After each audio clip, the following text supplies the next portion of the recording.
lagi di sesi yang ke-9 ya.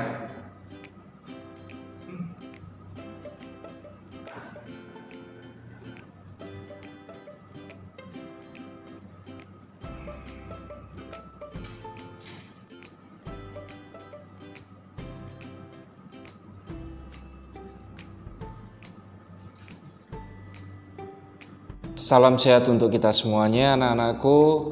Kita masuk di sesi yang ke-9 ya. Sesi 9 ini adalah sesi terakhir. Apa yang akan kita pelajari di sesi 9 yaitu Pak Setio ingin mereview dari pertemuan sesi awal sampai yang ke-8. Yang kedua, saya akan mengajarkan kalian bagaimana merangkum atau membuat sebuah ringkasan yang mudah dan sangat bisa dipelajari. Bentuknya simple ya anak-anakku, ya, dibuat atau dikreasikan oleh pertama kali oleh Tony Buzan. Apa itu? Yaitu mind mapping atau peta konsep. Ya, nanti saya akan jelaskan bagaimana cara pembuatan peta konsep. Nah, sekarang tugas kalian adalah menyiapkan untuk persiapan minggu depan. Ya, pada sesi hari ini saya akan mereview ulang dari awal sampai akhir dan saya akan memberikan bagaimana cara membuat peta konsep atau mind mapping. Selamat belajar ya.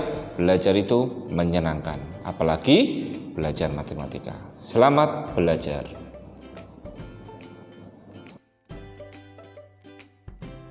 Baik anak-anak, kita masuk review bab 1 tentang bilangan berpangkat dan akar ya. Oke. Nah, anak-anak, kita masuk yang pertama yang perlu kita pelajari sebagai bahan review adalah sifat bilangan berpangkat. Anak-anak bisa lihat di slide berikutnya apa saja sih. Nah, pada tutorial pertama anak-anak sudah saya berikan sifat bilangan berpangkat. Sebagai tambahan, ingatlah selalu A pangkat 0 itu sama dengan 1, di mana A tidak boleh sama dengan 0. Tolong diingat itu ya. Nah, selanjutnya bentuk akar apa saja yang kita pelajari? Satu, yaitu menyederhanakan. Kalian masih ingat ya bagaimana cara menyederhanakan? Ya, tolong diperhatikan dengan baik. Selanjutnya yaitu saya akan menjelaskan tentang sifat-sifat bentuk akar. Sifat-sifat bentuk akar seperti ini, kalian bisa lihat di tampilan video ini. Akar AB bisa saya jabarkan menjadi akar A dikali akar B. Kemudian akar A per B kita bisa jabarkan menjadi akar A per akar B. Nomor 3, 4, 5 dan seterusnya sampai angka 8. Kalian bisa baca sendiri ya, itu adalah sifat bilangan sifat bentuk akar. Baik. Merasionalkan menyebut, jangan lupa sudah ada tutorialnya. Bagaimana caranya ya? Masih ingat ya, kalau 6 per akar 2 harus kalian kalikan dengan akar 2 per akar 2. Saya lanjut cepat saja, persamaan eksponen jangan lupa ya. Saya sudah menjelaskan ke kalian semua. Contohnya adalah seperti ini. Apa yang harus kalian lakukan yaitu mengubah ke bentuk bilangan pokok yaitu 3 ya. Kalian bisa lanjutkan sendiri. Kemudian bentuk baku, saya menjelaskan secara cepat saja. Bentuk baku sudah dipelajari di tutorial sebelumnya. Kemudian nih, saya akan menjelaskan tentang bagaimana meringkas atau merangkum menjadi pembelajaran yang menyenangkan, yaitu dengan mind mapping. Nah, kita lihat di sini siapa yang pertama kali mempopulerkan mind mapping atau ide atau gagasannya pertama kali dari Tony Buzan. Tony Buzan seperti ini, kalian bisa lihat, kalian bisa cari di internet atau Google. Ya, kita cepat saja. Apa itu mind mapping?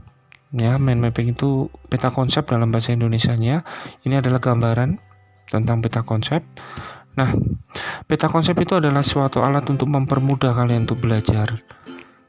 Ya, langkah-langkahnya bagaimana? Yuk kita langsung cepat saja. Nah, belajar mind mapping tentunya lebih menyenangkan karena melibatkan kreativitas. Nah, cara yang pertama adalah kalian menyiapkan satu lembar buku gambar atau kertas, siapkan juga alat tulis, boleh spidol warna atau pulpen warna-warni atau pensil ya, biasanya kalian bisa kenal dengan pensil warna-warni. Kemudian yang kedua, menuliskan topik utama di tengah ya. Kalian bisa gunakan gambar untuk memperindah sesuai dengan kreativitas kalian. Nah, yang ketiga, menambahkan anak gagasan utama, garis cabang dari gambar pusatnya di setiap ide atau anak gagasan utama. Anak-anak perhatikan, ketika kalian menambahkan gagasan utama, yang perlu kalian perhatikan di sini adalah ya, yang kalian harus perhatikan adalah searah dengan jarum jam. Kemudian tulis kata kunci di setiap cabang, tambahkan simbol dan ilustrasi. Jangan lupa ya, kalian bisa berikan gambar atau yang menarik lah, seperti tulisan-tulisan atau gambar-gambar yang menarik sehingga kalian ketika melihatnya dapat belajar. Baik, ini contohnya bagaimana? Yuk kita lihat.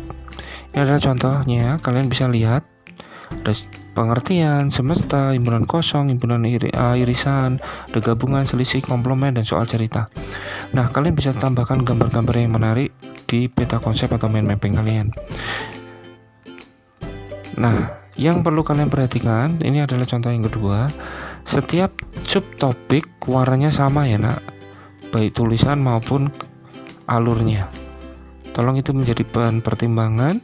Kemudian ini masih polosan ya, kalian bisa tambahkan dengan gambar-gambar yang menarik. Oke, persiapkan diri ya untuk penilaian harian pertama. Pesan saya adalah 1, tetap jaga kesehatan buat kalian semuanya, siapkan diri untuk belajar dengan baik. Nah, kita masuk sesi yang pertama di bab kedua ya. Selamat mengikuti tutorial pembelajaran selanjutnya.